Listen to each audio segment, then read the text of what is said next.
이 프로그램은 미주 한인사회 대표 종합법률그룹 이문규 법률그룹 제공입니다. 올해 경제회복 이외에 한인사회는 이민법에 대한 추이도 신경 써야 하는 부분입니다. 어쩌면 이민자들로서 당연한 일일지도 모르겠습니다. 지난해 추방당한 불법 체류자들은 40여만 명에 이르고 조사와 심사는 더욱 까다로워지고 있습니다.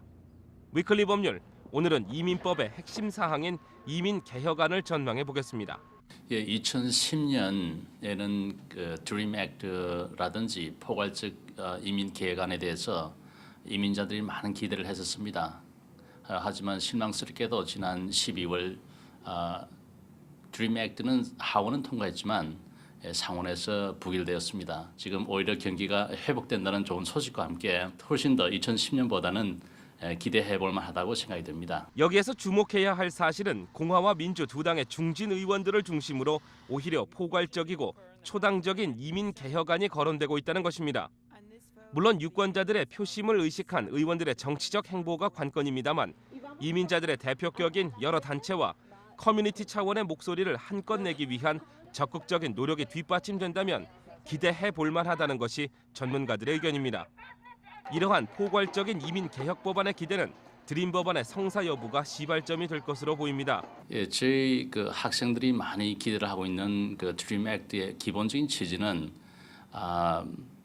대개 이제 현재 불법 체류에 있는 학생들이 본인의 의지에 상관없이 부모님을 따라왔다가 불법 체류가 됨으로 인해서 학교를 다닌다든지 경제 활동을 하는데 어려움이 있기 때문에 그 학생들을 합법화시켜줌으로 인해서 미국의 국익에 오히려 훨씬 도움이 되겠다, 이런 취지에서 시작된 법안입니다. 드림 법안의 수혜를 받기 위해서는 16살 이전에 미국에 왔어야 하고 고등학교 졸업 또는 GED를 취득했어야 합니다. 물론 범죄 사실도 없어야 하며 법안 통과 때까지 적어도 5년을 계속 거주했었어야 합니다. 6년 동안 조건부 영주권을 부여하는 드림법을 통해 영주권을 신청할 경우 신청 시점의 나이가 12살에서 35살 사이여야 하며 2년 동안의 군 복무 또는 4년제 대학에서 정규 수업을 받았어야 합니다. 다소 까다로운 조건들임에도 드림 법안은 말 그대로 우리의 다음 세대들에게 꿈을 줄 수 있는 상징적인 그리고 역사적인 일이기도 합니다. 그렇다면 각 언론에서 다루고 있는 포괄적 이민 개혁안은 정확히 어떤 법안인 것일까? 한마디로 말한다면 사면으로 대변할 수 있겠습니다. 이 얘기가 나온 것은 벌써 3년이 넘었어요. 그 중에서 이제 특히 이제 오바마 정부 동안에 큰 기대를 했었는데 아직 통과되고 있지는 않습니다.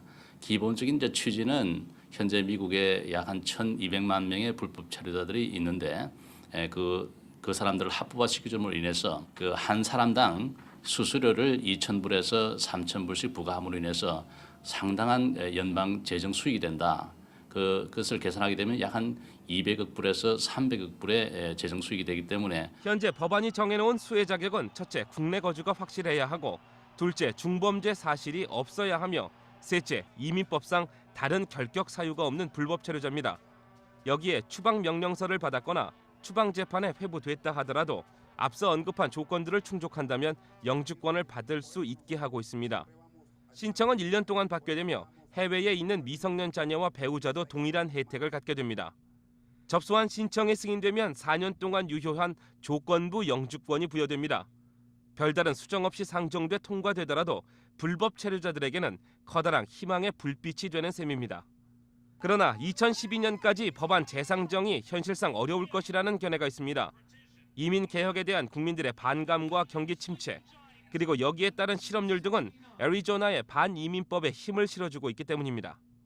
이러한 무드는 속지주의 반대 운동에 불을 붙이고 있고 최근 발생한 애리조나 의원 총격 살해 시도 같은 극단적인 사건으로 표출되고 있습니다. 네, 그런 분위기가 세계가 이제 경쟁이 강화되고 또 세계 경제가 블록화되면서 뭐 중국이라든지 인도라든지 브라질이 이제 부상되니까 그만큼 미국은 거기에서 이제 좀 국력적으로 볼 때 밀려나는 것 같아요. 그러다 보니 그 블레임을 결국은 이민자에게 돌아오는 그런 경향인데 그건 참 불행한 일이라고 생각이 들어요.